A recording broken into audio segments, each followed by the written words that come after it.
और श्री कृष्ण ने जवाब दिया था कि मैं किसी के पक्ष में नहीं था, मैं तो सिर्फ हस्तिनापुर के लिए, हस्तिनापुर के पक्ष में खड़ा था। आज 130 करोड़ नागरिक श्री कृष्ण के रूप में भारत के लिए खड़े थे, भारत के लिए मतदान किया और इसलिए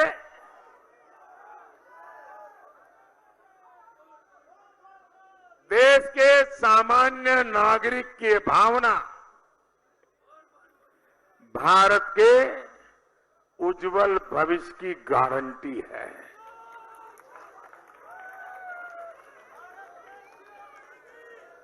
इस चुनाव में मैं पहले दिन से कह रहा था, ये चुनाव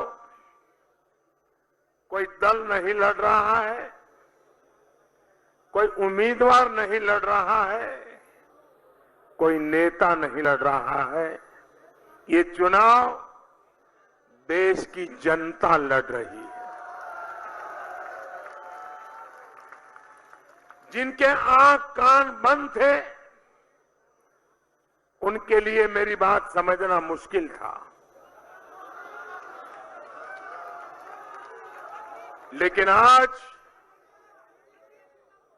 मेरी वो भावना को जनता जनार्दन ने प्रकट कर दिया है और इसलिए अगर कोई विजयी हुआ है तो हिंदुस्तान विजयी हुआ है, अगर कोई विजयी हुआ है तो लोकतंत्र विजयी हुआ है, अगर कोई विजयी हुआ है तो जनता जनार्दन विजयी हुई है। और इसलिए हम सभी भारतीय जनता पार्टी के कार्यकर्ता, हम सभी एनडीए के साथी नम्रता पूर्वक इस विजय को जनता जनार्दन के चरणों में समर्पित करते हैं।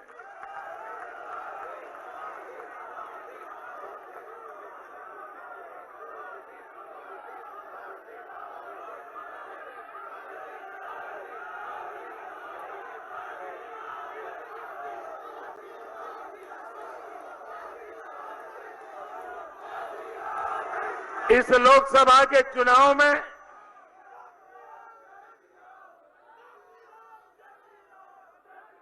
जो विजयी हुए हैं उन सभी विजेताओं को मैं हृदयपूर्वक बहुत बहुत बधाई देता हूं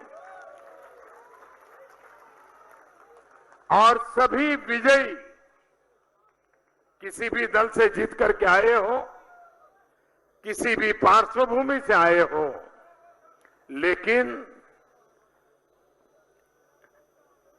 देश के उज्जवल भविष्य के लिए प्रतिबद्धता के साथ कंधे से कंधा मिला कर करके भारत के उज्जवल भविष्य के लिए विजयी सभी जन, सभी प्रतिनिधि आने वाले दिनों में देश की सेवा करेंगे, इस विश्वास के साथ मैं उन सबको शुभकामनाएं देता हूं।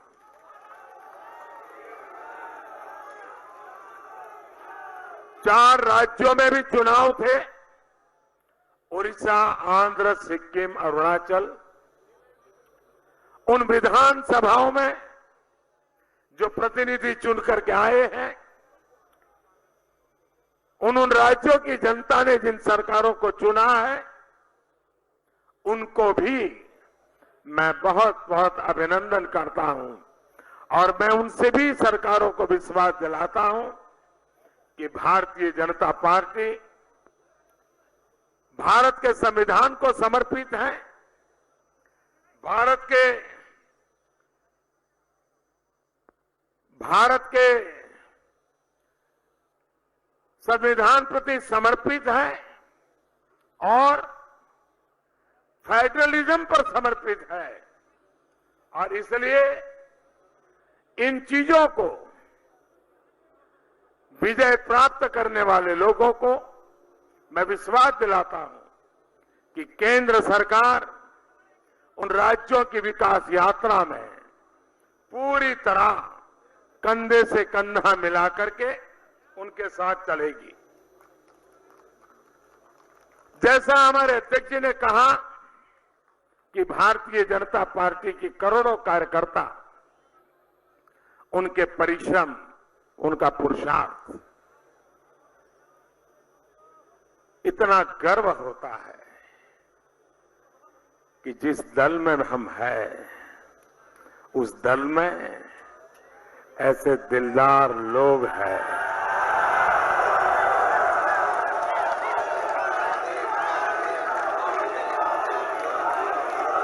कोटि कोटि कार्यकर्ता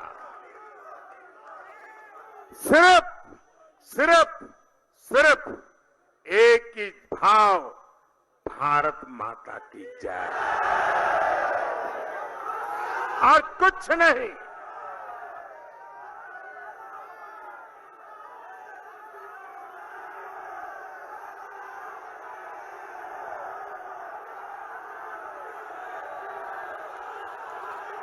वे कार्यकर्ता, वे भारतीय जनता पार्टी परिवार का प्रत्येक साथी कोटि कोटि अभिनंदन का अधिकारी है, जिसने निस्वार्थ भाव से लोकतंत्र का झंडा ऊंचा रखते हुए देश के सामान्य मानवी की आशा आकांक्षाओं की पूर्ति के लिए जी जान से, लोकतांत्रिक तरीके से इस पूरे लोकशाही के उत्सव में शरीक होकर के उसकी आन बान शान बढ़ाने में यशस्वी भूमिका निभाई है।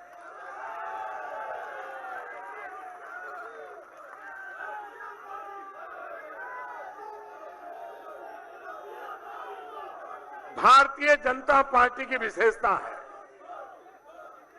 और विशेषता ये है कि हम कभी दो भी हो गए, हम कभी दो भी हो गए, लेकिन हम कभी अपने मार्ग से विचलित नहीं हुए। आदर्शों को ओझल नहीं होने दिया, न रुके, न थके, न झुके। कभी हम दो हो गए तो भी, और आज दोबारा आ गए। दो से दोबारा आने तक इस यात्रा में अनेक उतार चढ़ाव आए हैं। दो थे तब भी निराश नहीं हुए, दोबारा आए तो भी न हमारी नम्रता छोड़ेंगे, न हमारा विवेक छोड़ेंगे, न हमारे आदर्शों को छोड़ेंगे, न हमारे संस्कार को छोड़ेंगे।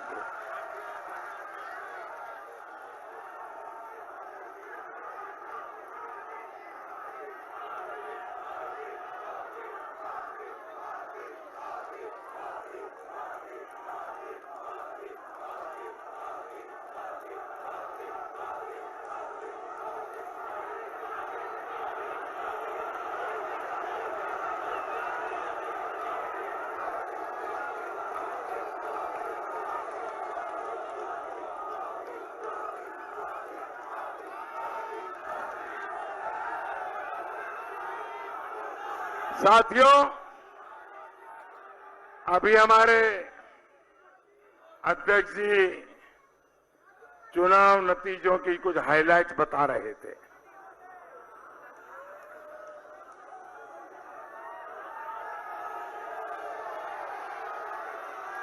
मैं स्वयं आज काफी व्यस्त था, उसके कारण चुनाव नतीजों पर मेरा ध्यान नहीं था और इसलिए मुझे पूरी जानकारी भी नहीं है।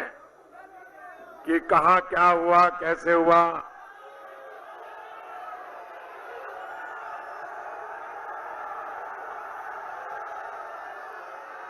लेकिन अध्यक्ष जी ने जो विस्तार से बताया, मैं आज रात के बाद समय निकाल करके देखूंगा कि आज दिन भर क्या क्या हुआ है।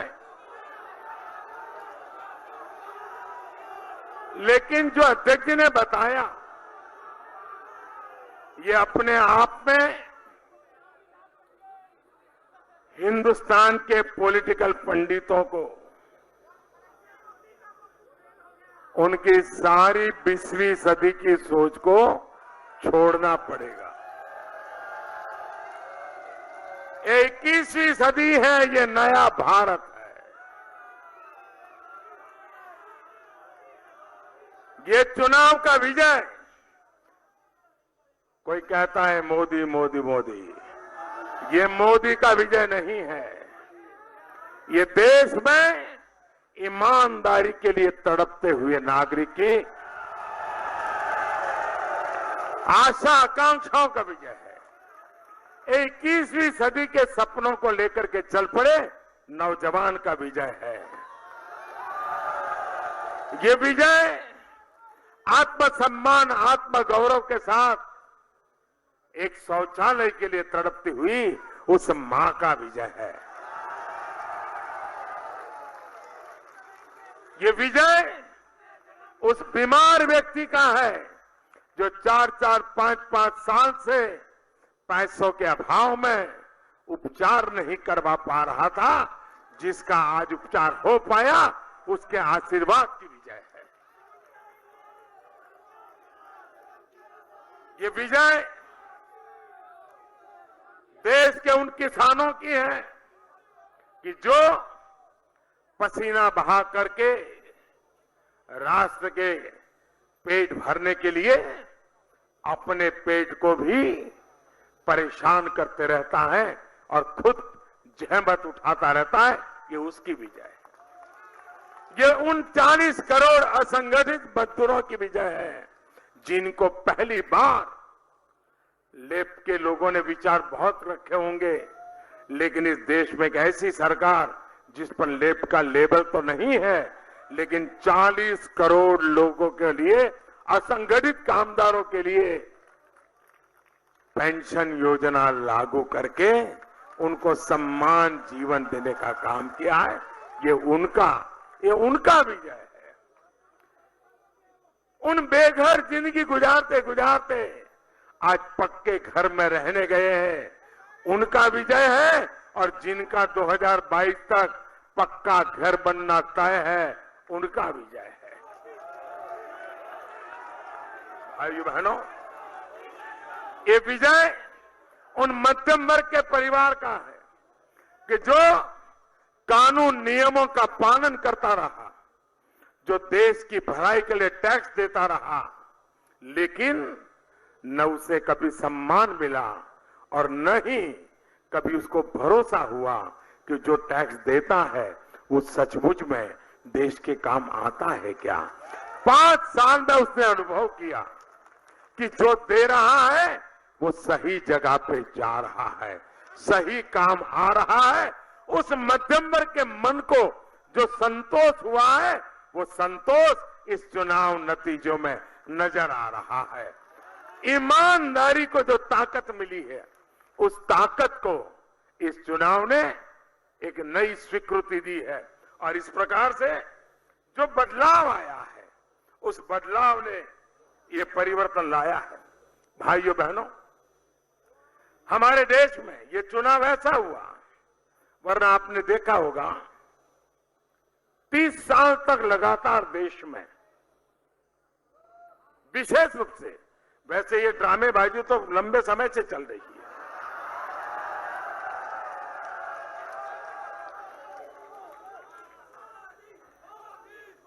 एक ऐसा प्रिंटआउट, एक ऐसा टैग फैशन हो गई थी। कुछ भी करो उसको लगा लो, आपके गंगा स्नान करने जितना पुण्य मिल जाता था। उस टैग का नाम था और पूरी तरह नकली। उस टैग का नाम था सेक्युलरिज्म।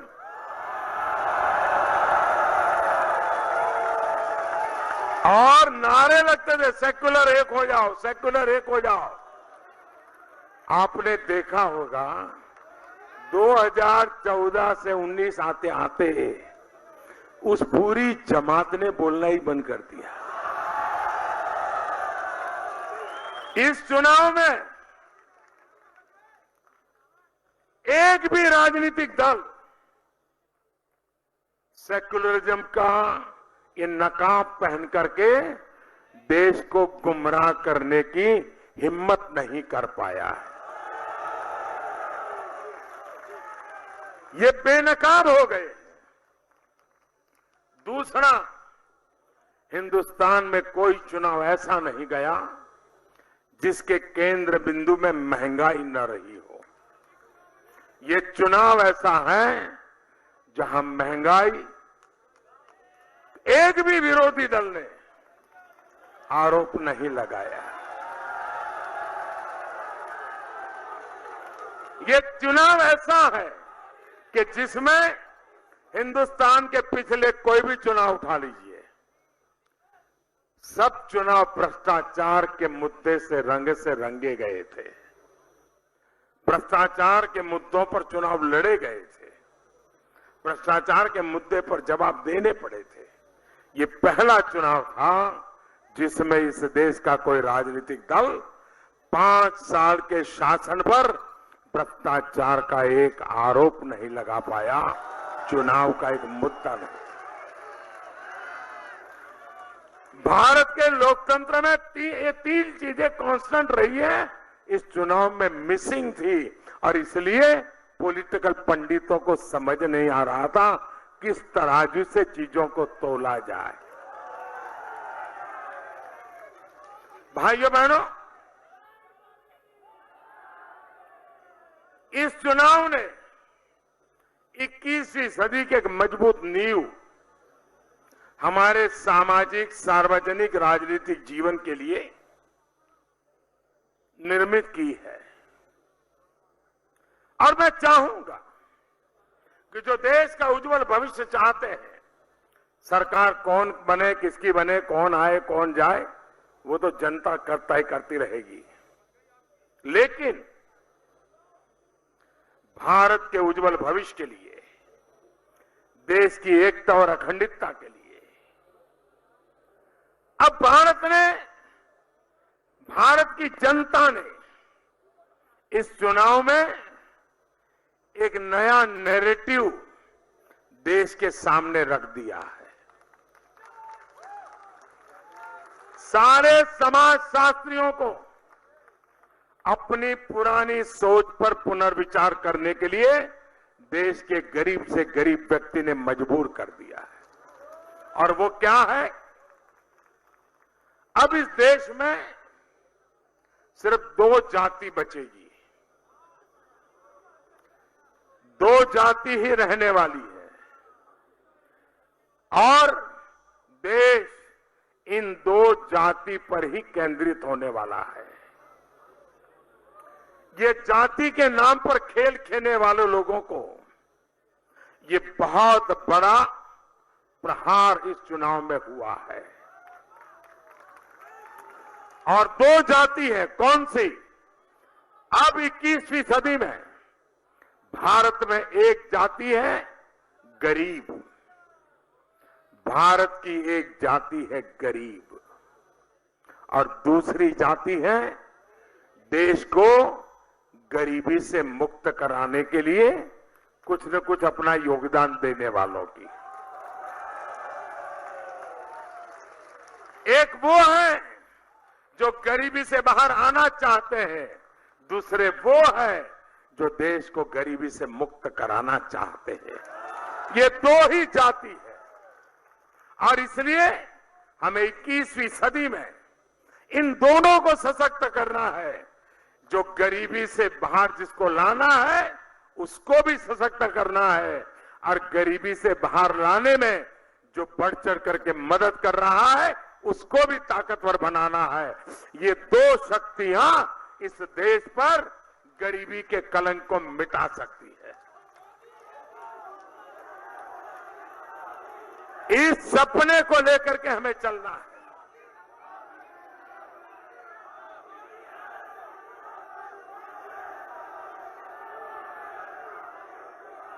दोस्तों, ये चुनाव इसलिए महत्वपूर्ण है कि इसी कालखंड में, ये 2019 से 2024, ये 5 साल का कार्यकाल और इतना प्रचंड जनमत, प्रचंड मैंडेट, बहुत बड़ी घटना है जी। विश्व को अचंभित करने वाली घटना है।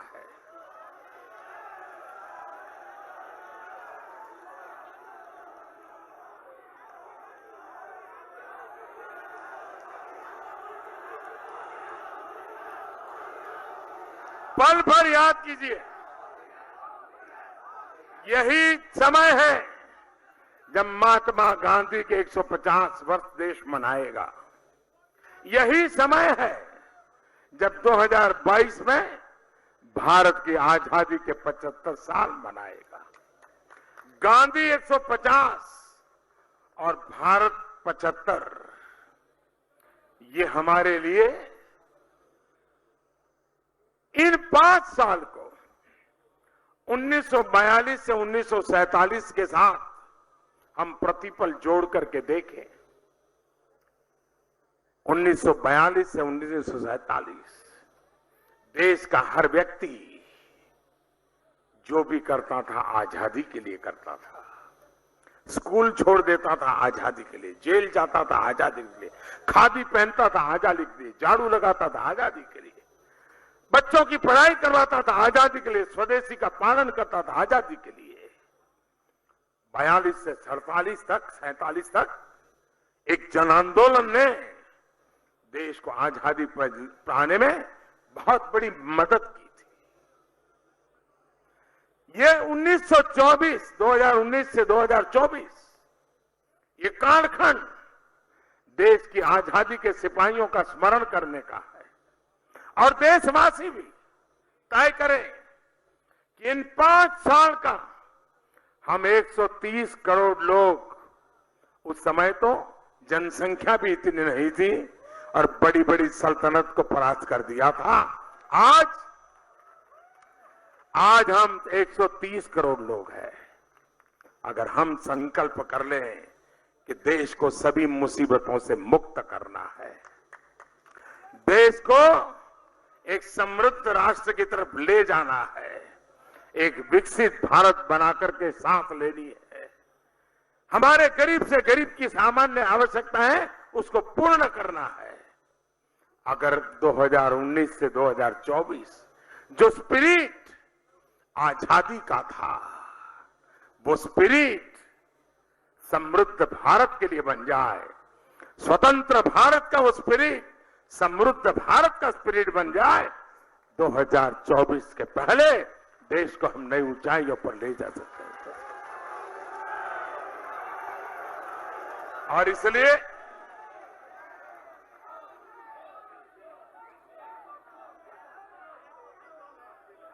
और इसलिए दोस्तों कि इस चुनाव को हमें नम्रता से स्वीकारना है। हम सरकार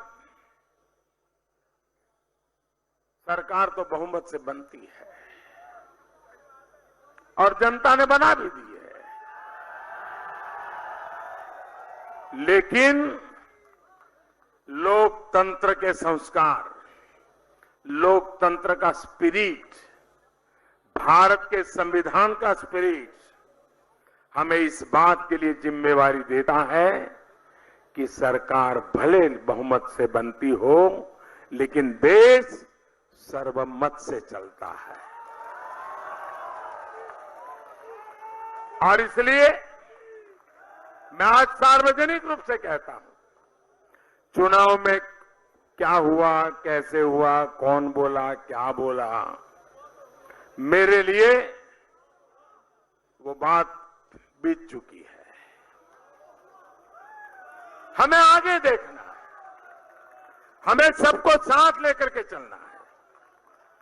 हमारे घोर विरोधी होंगे, उनको भी साथ लेकर चलना है, देश हित के लिए चलना है। और इतना बड़ा प्रचंड बहुमत के बाद भी पूरी नम्रता के साथ चलना है, लोकतंत्र की मर्यादाओं के बीच चलना है। संविधान यही हमारा सुप्रीम है, उसी के छाया में, उसी के हर शब्द के भाव को पकड़ते हुए हमें चलना है। और उस काम में भारतीय जनता पार्टी का कोई कार्यकर्ता भी, हिंदुस्तान का हर कोई नागरिक भी उसी उमंग और उत्साह के साथ हमसे जुड़ेगा, ये मेरा विश्वास है। भाइयों बहनों, देश ने हमें बहुत दिया है। मैं आज इस पल देशवासियों के सामने भी कुछ कहना चाहता हूं। मैं देशवासियों को विश्वास दिलाना चाहता हूं कि आपने इस फकीर की झोली तो भर दी,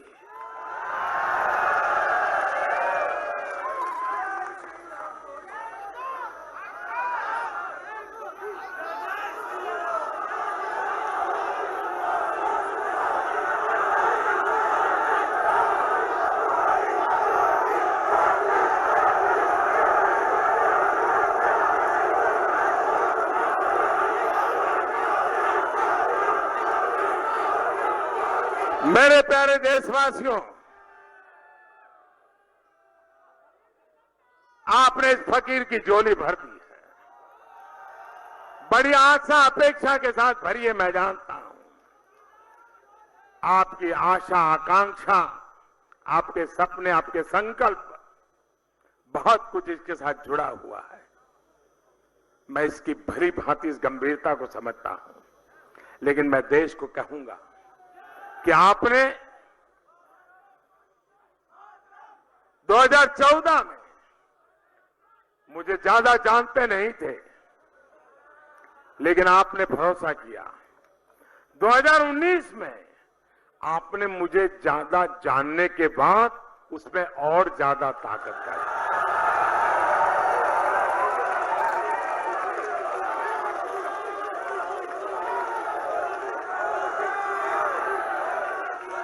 मैं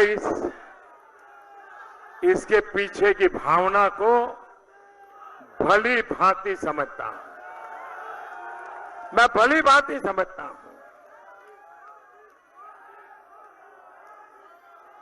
जैसे अमित भाई कह रहे थे कि बहुत वर्षों के बाद एक चुनी हुई सरकार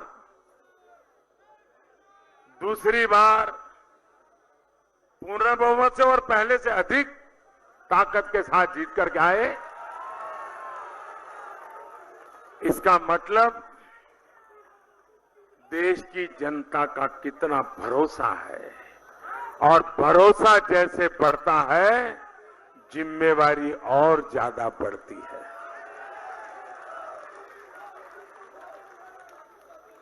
और इसलिए मैं देशवासियों को कहना चाहूंगा कि आपने मुझे जो दायित्व दिया है,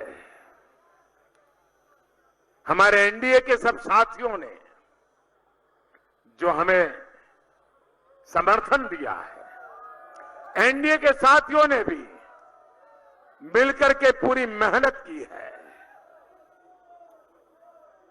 तब जाकर के मैं देशवासियों से आज जरूर कहना चाहूंगा, और इसे मेरा वादा मानिए, मेरा संकल्प मानिए, मेरा समर्पण मानिए, मेरी प्रतिबद्धता मानिए, लेकिन मैं जरूर कहूंगा कि आपने फिर से जो मुझे काम दिया है, आने वाले दिनों में भी मैं आने वाले दिनों में मैं बद इरादे से, बद नीयत से कोई काम नहीं करूंगा।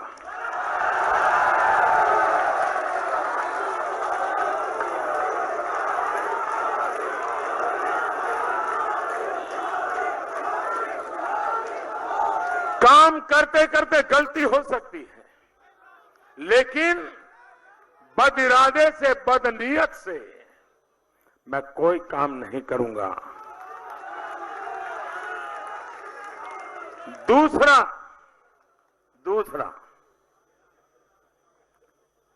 देशवासी, आपने मुझे इतना बड़ा भरोसा, इतनी बड़ी जिम्मेवारी दी है, तब मैं देशवासियों को फिर से कहूंगा कि मैं मेरे लिए कुछ नहीं करूंगा।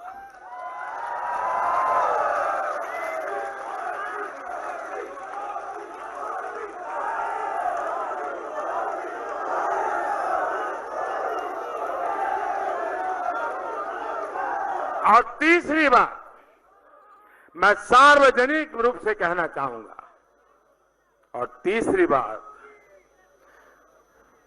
मेरे समय का पल पल, मेरे शरीर का कण कण सिर्फ और सिर्फ देशवासियों के लिए।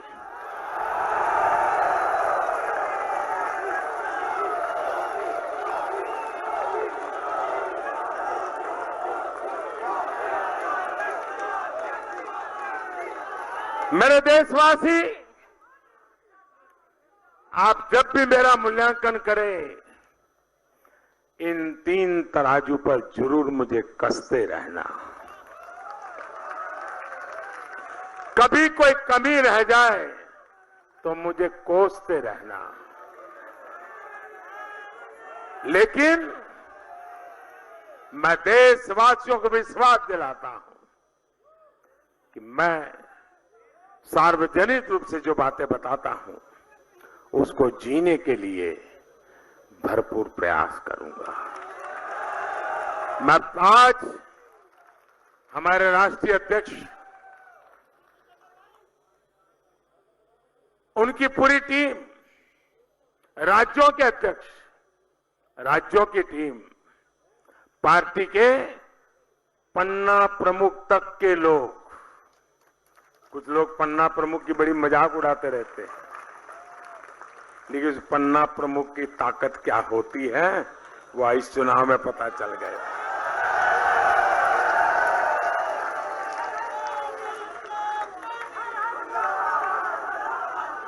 पन्ना प्रमुख से लेकर के राष्ट्रीय प्रमुख तक इन लक्षावधि कार्यकर्ताओं को, उनके परिश्रम को, उनकी प्रतिबद्धता को एक बार हृदय से बहुत बहुत अभिनंदन करता हूं, बहुत बहुत धन्यवाद करता हूं। धन्यवाद। मेरे साथ बोलिए, भारत माता की, भारत माता की, भारत माता की, भारत माता की। वंदे वंदे वंदे वंदे वंदे वंदे वंदे वंदे वंदे वंदे।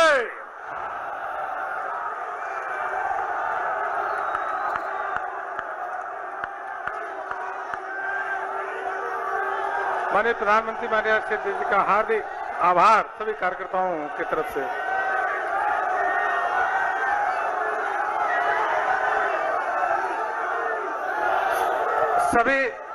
सभी कार्यकर्ताओं के लिए भोजन की व्यवस्था यहाँ पे है। जो यहाँ पे कार्यकर्ता है, इसके अलावा जो बाहर।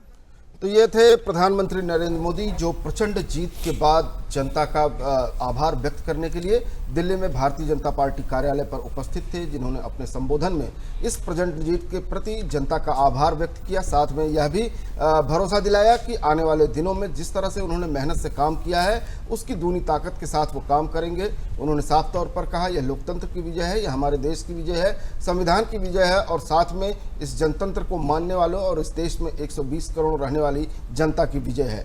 आज सुबह से ही लेकर के लगातार हम आपको इस मतगणना का रुझान और इस मतगणना का परिणाम क्या होता है, सवेरे से अपने साथियों के साथ लगातार आपको इसकी सूचना देते रहे हैं। और उन्हीं साथियों में से हमारे वरिष्ठ राजीव चतुर्वेदी इस वक्त हमारे साथ पैनल में मौजूद हैं। हमारे सहयोगी संवाददाता रामेन सिंह, दिलशाद अहमद और विजय श्रीवास्तव, ये सारे लोग जो है हमारे साथ आज दिन भर आप तक जो है जनादेश का परिणाम लेकर के मौजूद होते रहे हैं।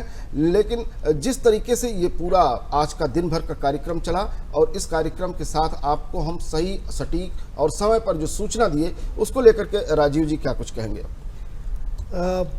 मैं यही बताना चाहूँगा कि ये जो आज हम आप तक जो रुझान पहुँचाते आए, हालांकि मतदान आप लोगों का ही किया हुआ था, मतदान के परिणाम जानने की आपको उत्कंठा थी और हम अगर उसमें खरे उतरे हैं तो इसके पीछे भी आपकी प्रेरणा है और हमारे अपने साथियों का जो इस दूरदर्शन में चाहे कार्यक्रम अनुभाग के हों, चाहे अभियांत्रिकी अनुभाग के हों, चाहे कैमरा सेक्शन के हों या और भी जो विभाग जिनका मैं नाम नहीं ले पा रहा हूँ, उन सब लोगों की सामूहिक मदद से आज हम ये कार्यक्रम आप तक लेकर आए और सुबह से अभी अब तक आपको हम लगातार अपडेट्स देते रहे। बिल्कुल रामेन, जिस तरीके से सुबह से लेकर के शाम तक आज का यह कार्यक्रम चला, यह एक पूरी तरह से हम कहीं ना कहीं इस बात को सफल रहे बताने में अपने दर्शकों को कि पूरी मतगणना किस तरह से पूरे प्रदेश में पूरे देश में चली और जिस तरह से जनादेश आया, पूरी तरह से पारदर्शी जनादेश, पूरी तरह से पारदर्शी हमारा कार्यक्रम। क्या कुछ कहेंगे? देखिए, अब इस समय प्रधानमंत्री ने जो भाषण कोट किया, हमें लग रहा है उसकी चर्चा करते हुए हमको इस समापन की तरफ जाना चाहिए। दो बातें उन्होंने कही महत्वपूर्ण कि जब पूरा महाभारत समाप्त हो गया तो कृष्ण से पूछा गया कि इसको किस तरीके से व्याख्यापित करेंगे, तो कृष्ण ने कहा कि ये महाभारत जो पूरा हुआ है, ये इसमें मैं किसी के पक्ष में नहीं था। यानी उन्होंने जनता का जो वोट आया है उस पर टिप्पणी करते हुए कहा कि जनता किसी के पक्ष में नहीं थी और आगे कृष्ण का उल्लेख करते हुए उन्होंने कहा कि मैं हस्तिनापुर के साथ था। यानी जो जनता का जनादेश है वो देश के साथ है। और दो तीन बातें और उन्होंने कही हैं कि गरीबी दो जातियां हैं, एक गरीबी हटाने वाली, एक गरीब, और इन दोनों के साथ हम खड़े रहेंगे। तो इस तरीके से जो पूरा भाषण है उसको, और हम लोगों ने जो मेहनत की है, प्रयास किया है कि जो भरोसा दर्शक का हमारे साथ जुड़ा है उस तक हम पहुँचे।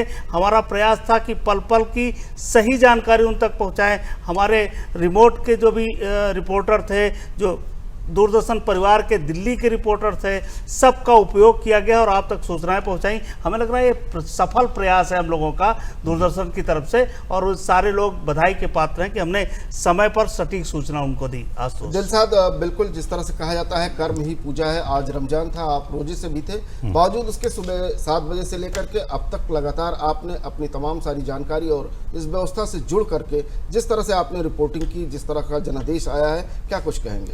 देखिए, मेरा सौभाग्य है, मैं समझता हूँ कि 23 मई का आज का दिन इतिहास जब भी लिखा जाएगा भारत का, और जब जब लिखा जाएगा तो आज का दिन ज़रूर लिखा जाएगा। और मैं अपने आप को सौभाग्यशाली मानता हूं कि आज के दिन मैं यहां मौजूद रहा, क्योंकि जिन लोगों को रात में कल नींद नहीं आई होगी उसमें हो सकता है कि तमाम पार्टी के नेता हों, लेकिन मैं समझता हूं हमारे दूरदर्शन के बहुत सारे लोग भी ऐसे रहे होंगे, मैं खुद भी रहा था, कि जिसको रात भर ये फिक्र थी कि सुबह कहीं आंख लग जाए, कहीं ऐसा ना हो नतीजे आप तक पहुँचाने में देरी हो जाए। जल्दी से जल्दी आप तक पहुँचे, नतीजे पहुँचाएँ आए और कोशिश यही करने की शुरुआत करी। लेकिन यहाँ आते ही आशुतोष जी, बस बहुत चंद मिनट में आपसे बताना चाहूंगा कि एकदम सारी चीजें एकदम से बदल गई। जैसे जो देखने को मिला वो ये कि एक 2 सांसदों वाली पार्टी, जो कभी सिर्फ 2 सांसदों की पार्टी रहा करती थी और उसके बारे में ये कहा जाता था हम 2 और हमारे 2, वो पार्टी 2 सांसदों वाली दोबारा अगर सत्ता में वापसी करती है, इतने प्रचंड बहुमत से वापसी करती है, तो ये देखने वाली बात है कि देश क्या चाह रहा है। क्या ये वाकई में वही नया भारत तो बनने नहीं जा रहा है जिसका जिक्र प्रधानमंत्री नरेंद्र मोदी लगातार कर रहे हैं?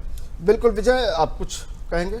बिल्कुल, मैं दिलशाद की बात से पूरी तरह से सहमत हूं। ये नया भारत बनने जा रहा है जिसका हमारे प्रधानमंत्री ने जिक्र किया है। और सबसे बड़ी चीज जो आज रिजल्ट आया है, जो परिणाम आया है, वो जनता के लिए एक बहुत बड़ा पैगाम है, हम सब के लिए एक बहुत बड़ा पैगाम है कि हमारे देश का जो नागरिक है वो बेहद समझदार है, वो जानता है कि उसके हित क्या है, अच्छा क्या है, बुरा क्या है, और उसे किसके पक्ष में वोट करना है, देश को किस तरह से आगे बढ़ाना है और किन कंधों में देना है इस देश की जिम्मेदारी को। बिल्कुल, जिस तरह से आज पूरे दिन परिणाम आए हैं, उन परिणामों को लेकर के दूरदर्शन उत्तर प्रदेश ने जो कुछ किया है, दर्शकों से मैं बताना चाहता हूं कि जिस तरह से हम दिखाई देते हैं, लेकिन हमारे सामने हमारे वरिष्ठ कैमरामैन होते हैं, हमारा पैनल होता है पूरा, और कम से कम 100 से अधिक लोग हमारे इंजीनियर्स होते हैं, हमारा प्रोग्रामिंग सेक्शन होता है, और जिस तरह से सब ने लग करके आज पूरे दिन एक प्रोफेशनल अंदाज में दूरदर्शन उत्तर प्रदेश पर अपनी विश्वसनीयता पूरे दर्शकों के बीच में स्थापित की है। सही समय पर, सटीक समय पर हम आप तक खबरें पहुंचाई हैं। निश्चित रूप से सभी साधुवाद के पात्र हैं और इसी ऊर्जा के साथ आगे आने वाले दिनों में भी हम कार्य करते रहेंगे।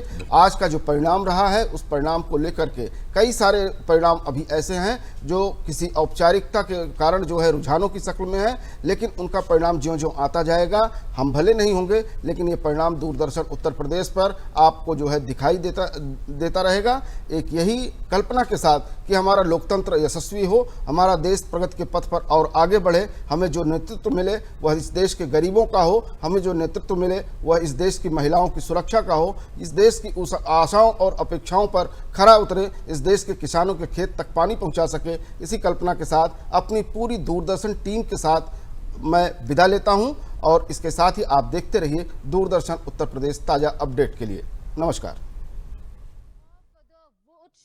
In Varanasi, that's higher than the over 50%. Even in 2014, the victory margin was the highest ever in Varanasi. And this time Prime Minister Narendra Modi's victory margin has crossed even that number. Prime Minister has garnered more than 63% of the votes in Varanasi, and far behind is Ajay Rai of the Congress party with 14% votes and Shalini Yadav with 18% votes. So like we've always been saying that in this election it's all about the extent of the victory margin of PM Modi, and we are seeing that that extent of the victory margin is quite high, much higher compared to 2014. और राजेश राज हमारे संवाददाता हमारे साथ इस वक्त phone line पर जुड़ रहे हैं बीजेपी हेडक्वार्टर से। चले राजेश, हमने प्रधानमंत्री नरेंद्र मोदी को सुना और जो बड़ी अभी खबर आई है वो ये है कि प्रधानमंत्री नरेंद्र मोदी वाराणसी से जीते हैं, बड़ी जीत है वाराणसी से।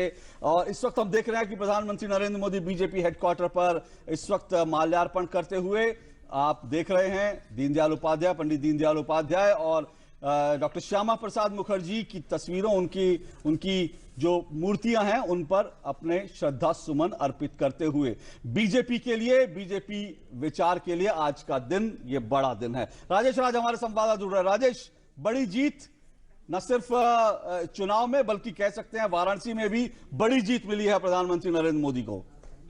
हाँ, निश्चित रूप से अशोक, आज भारतीय जनता पार्टी और केंद्र सरकार के लिए एक बहुत महत्वपूर्ण दिन हम कह सकते हैं कि जिस तरीके से प्रचंड बहुमत के साथ दोबारा सत्ता में प्रधानमंत्री नरेंद्र मोदी लौटे हैं, यह भारतीय जनता पार्टी कार्यकर्ताओं के लिए एक बहुत बड़ा दिन कहा जा सकता है। और प्रधानमंत्री नरेंद्र मोदी ने जिस शैली में अपने कार्यकर्ताओं को एड्रेस किया, उन्होंने पन्ना प्रमुख से लेकर राष्ट्रीय अध्यक्ष तक की बात करी और उन्होंने कहा कि लोग पन्ना प्रमुख का मजाक उड़ाते हैं, लेकिन पन्ना प्रमुख की क्या भूमिका है आज इस चुनाव परिणाम आने के बाद लोगों को पता चल गया है। तो आप समझ सकते हैं कि जो पार्टी के जो सबसे अंतिम पायदान पर बैठे हुए जो कार्यकर्ता हैं उनको भी एड्रेस करना प्रधानमंत्री नरेंद्र मोदी नहीं भूले। अगर उन्होंने अमित शाह को इसके लिए बधाई दी, अगर उन्हें मुबारकबाद दी, तो पन्ना प्रमुख को भी याद करना नहीं भूले। और उन्होंने कहा कि जब हम 2 से आगे बढ़े थे तब भी राह से नहीं भटके, और जब आज दोबारा सत्ता में वापस आए हैं तब भी हमारी जो राह है, हम नम्रता नहीं छोड़ेंगे, हम विनम्रता के साथ काम करें, तो विकास का जो एजेंडा है उस पर आगे बढ़ते रहेंगे। राजेश इससे पहले जब कार्यकर्ताओं की बात करें तो अमित शाह जी ने भी एक बड़ी बात कही। उन्होंने उन 80 कार्यकर्ताओं को याद किया जिनकी पश्चिम बंगाल में विरोधियों ने जिनकी हत्या कर दी थी, और बीजेपी को यहां तक जीत दिलाने में उन्होंने उन 80 कार्यकर्ताओं को जो पश्चिम बंगाल में और इसके अलावा कर्नाटक और केरल में जो बीजेपी कार्यकर्ताओं की हत्या हुई उसका भी उन्होंने जिक्र किया था। क्या कहेंगे आप? निश्चित तौर पर अमित शाह ने इस बात का जिक्र किया, और जब मुझे याद है कि जिस समय वो तकरीबन 3 बजे के बाद जब अमित शाह पार्टी दफ्तर पर आए, उस समय कैलाश विजयवर्गीय को खास तौर पर खोजा गया क्योंकि वो बंगाल के प्रभारी हैं और उनको बुलाकर उनकी पीठ थपथपाई अमित शाह ने। आप समझ सकते हैं कि बंगाल के लिए जो एजेंडा उन्होंने फिक्स किया था, बंगाल के लिए जो टारगेट था अमित शाह का 22 से 23 सीट, उस 22-23 सीट को लेकर वो फोकस कर लगातार जो है वो अभियान चलाते रहे। चाहे पुरुलिया में योगी आदित्यनाथ को जाने की मनाही कर दी हो ममता बनर्जी की सरकार ने, या फिर अमित शाह की रैली को स्थगित करना पड़ा हो, तमाम तरह की जो राज्य सरकार के द्वारा भारतीय जनता पार्टी के कार्यकर्ताओं पर जिस तरीके से उत्पीड़न किया गया, उन तमाम जो मन में कसक थी उस पीड़ा का बयान आज अमित शाह ने किया और प्रधानमंत्री नरेंद्र मोदी ने भी विरोधियों पर बातों ही बातों में यह सबक लेने की बात जरूर कही कि जो कोई गरीब का मजाक उड़ाएगा, जो कोई गरीब पर हमला करेगा, उसकी स्थिति क्या होगी, यह सिर्फ समझने की बात है। जी राजेश, हमने देखा कि प्रधानमंत्री नरेंद्र मोदी वाराणसी नहीं गए, कैंपेन करने के लिए, नॉमिनेशन फाइल करने के लिए गए थे, वहां पर रोड शो भी हुआ था, लेकिन उन्होंने जीत के मंत्र काफी दिए, वहां पे लोगों को बताया कि कैसे कम से कम खर्च में चुनाव जीता जा सकता है। क्या ऐसे ही मंत्रों के बूते हमको ये दिख रहा है कि जिस तरीके की जीत हुई है नरेंद्र मोदी की, वो ऐतिहासिक हुई है वाराणसी से? 4,80,000 राजेश, 4,80,000, लगभग 4,80,000 की, यानी कुल मिलाकर 4,89,505 वोटों से वाराणसी की विजय मिली है बीजेपी को, प्रधानमंत्री नरेंद्र मोदी को। राजेश, निश्चित तौर पर बहुत बड़ी जीत कही जा सकती है। तकरीबन 4.25 लाख के आसपास जो है वो जीत है और निश्चित तौर पर एक छोटे खर्च में और बिना कैंपेन किए प्रधानमंत्री नरेंद्र मोदी ने उन लोगों को भी मैसेज देने की कोशिश की है जो लोग बड़े खर्च में या अपने धन के प्रभाव में जो चुनाव को प्रभावित करने की कोशिश करते हैं, उन लोगों को भी उन्होंने संदेश देने की कोशिश की है। और जेपी और लोहिया का जो मंत्र रहा है, उस मंत्र को भी आगे बढ़ाने की उन्होंने कोशिश की है कि कम खर्च में कार्यकर्ताओं को तरजीह देते हुए भी चुनाव जीता जा सकता है। और जो समाज के जो गरीब लोग हैं और सब जो पार्टी के सामान्य कार्यकर्ता हैं, उनकी परवाह करने के बाद भी चुनाव को जीता जा सकता है। और कार्यकर्ताओं को नजरअंदाज करने पर निश्चित तौर पर राजेश, हम आपको यही रोकेंगे क्योंकि हमारे पास जो है वो गेस्ट आए हुए हैं स्टूडियो में। हमारे पास doctor A Surya Prakash is joining us, he is the chairman of Prasar Bharati board. Welcome.